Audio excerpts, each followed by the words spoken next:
So ngayon mga ka-agri, gagawa kami ng plot para sa ating pagtataniman ng okra. Ayan po. Ang natitirang lupa na to mga ka-agri, nasa 50 square meter na lang po. So ayan po yung tataniman natin ng okra mga ka-agri. Tara mga ka-agri, tanim tayo.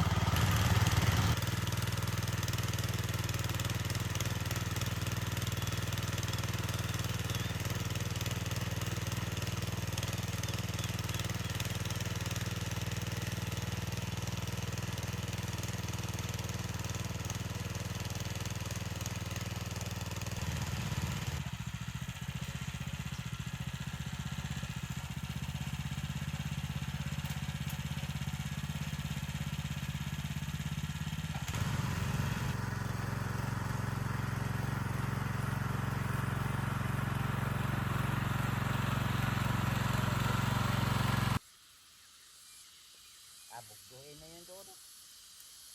Para bugdo ba? Si bugdo. Para mataas din ang ano, okra. Na.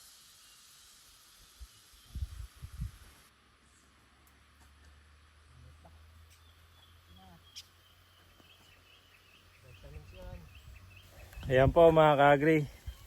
Ito po yung plot na ginagawa natin para po sa ating mga okra. So dito po natin itatanim. So 2, 3, 4. Bali 5 plot din po yung nagawa natin dito.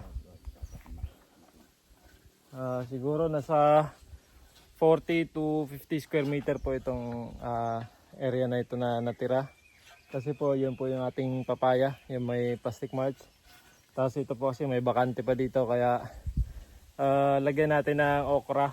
Kasi meron pa kaming punla na okra mga ka-agri. So yan po. Ito po ating okra. Tapos ayun po yung ating talong. Yung pipino. Ayan. Tapos dito po yung ating papaya na po yan lahat. Yan, ito pong hanggang doon sa gilid po. Yan, hanggang dito. Puros papaya na po yan. Tapos yung doon naman po, doon po hindi nyo na makikita. Pero doon po kasi meron pang, siguro yung lapad niya ay 2 meters po. 2 or 3 meters yung lapad. Tapos mula doon sa ating bakod ng mga baka hanggang yan, hanggang doon po. Siguro tataniman po natin ng sweet corn. Ayan. Sweet corn po yung itatanim natin. So, para po mapakinabangan natin yung buong area.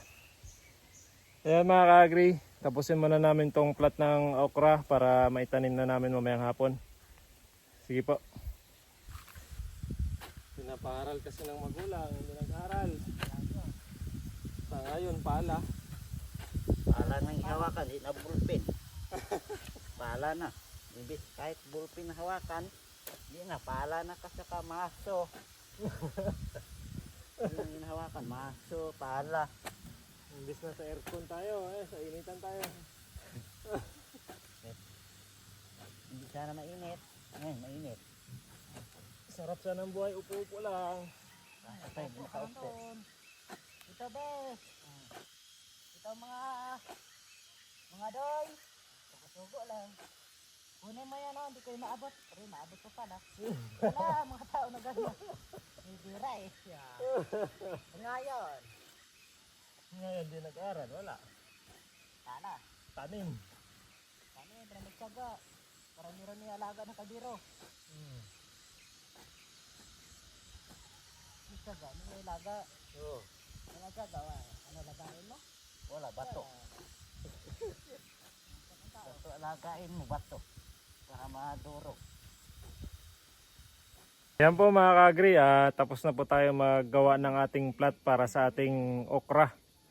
So yan po, meron po tayong nagawang 5 plot po mga ka-agri, pero maigsi lang po ito. Kasi meron pong puno ng bayabas tsaka mahogany doon. So ayan po, nasa 40 to 50 square meter po itong lapad na to. Ayan, yun lang po mga ka-agri. Yun lang po, sinare ko lang po sa inyo yung paraan namin sa paggawa ng plot.